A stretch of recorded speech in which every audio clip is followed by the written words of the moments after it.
बहुत बहुत धन्यवाद सभापति जी। सम्मानीय सदन, कल राज्यपाल जी का मैंने भाषण सुना, आज रामेश्वर शर्मा जी ने भी चीजें बताई। बात यह है कि इन दोनों भाषणों में एक चीज साफ थी, रोजगार का मुद्दा गायब था। जो रोजगार आज युवाओं के लिए सबसे बड़ा मुद्दा बन गया है। इस प्रदेश का हर युवा एक ही चीज पुकारता है, रोजगार रोजगार रोजगार। और उनकी पीड़ा मैं आप सबके सामने रखना चाहूंगा। बेरोजगार हैं साहब, इन्हें रोजगार चाहिए।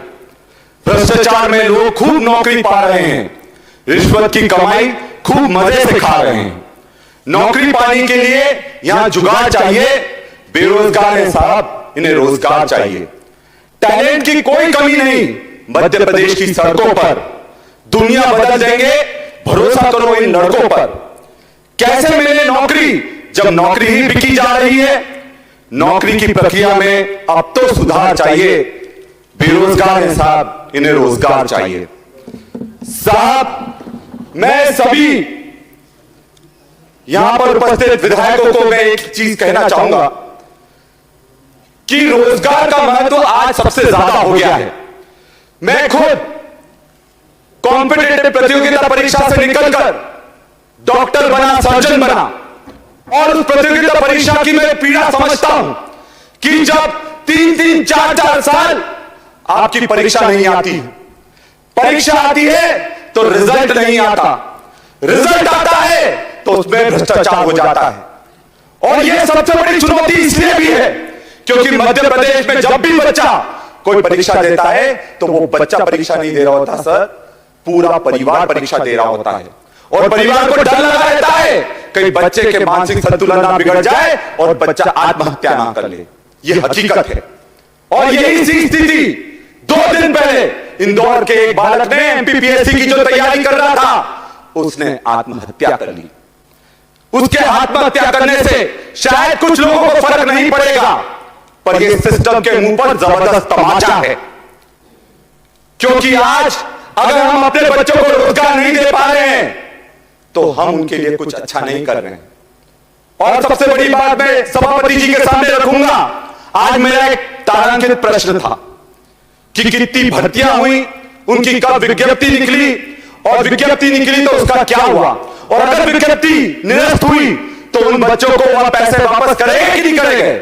मैं आपको बताना चाहूंगा सभापति जी, उस प्रश्न का मुझे उत्तर नहीं दिया गया।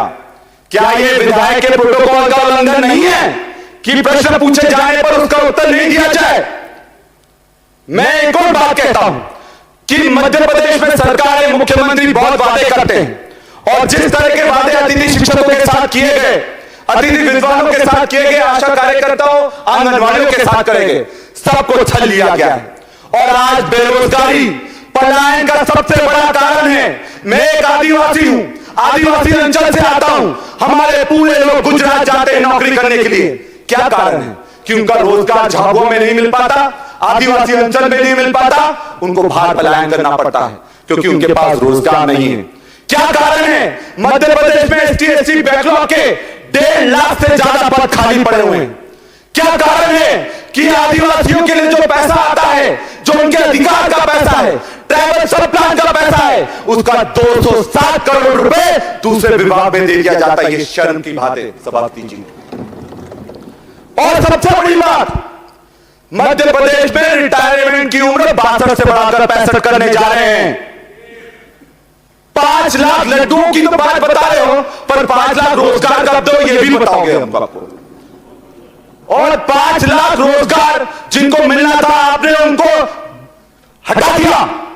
आपको ये समझना चाहिए कि अगर आपको सेवानिवृत्त 5 लाख लोग हो रहे हैं तो 5 लाख युवाओं को रोजगार मिल जाता, 5 लाख कर्मचारियों को प्रमोशन मिल जाता। और सबसे बड़ी बात है, जो जिन लोगों को आपने 62 से 65 साल का रिटायरमेंट एज करी है, वो भी नौकरी नहीं करना चाहते, उनको जबरदस्ती नौकरी करवाई जा रही है। मैं एक बात आप सबसे खुलकर कहता हूं कि रोजगार को लेकर बहुत सारी बातें हैं, पर हमको एक परिवार के रूप में इस पर कुछ ना कुछ काम करना पड़ेगा। क्योंकि अगर हम उन युवाओं को रोजगार नहीं दे पाए, आप कब तक उनको लाठियों से डराओगे, कब तक डंडों से डराओगे, कब तक जेलों में बंद करोगे?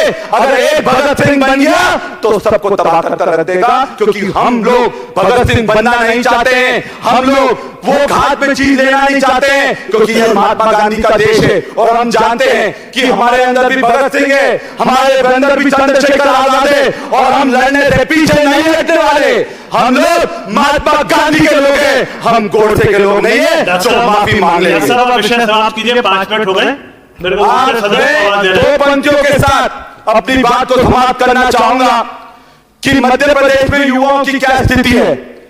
पिछले 2 दशकों में मध्य प्रदेश में बेरोजगारों की एक ही कहानी है, दर दर भटक कर युवा झोंक रहे अपनी जवानी है, अपनी जवानी है। बहुत बहुत धन्यवाद। Thank you. शैलेंद्र जैन जी, सम्मानित सदस्य।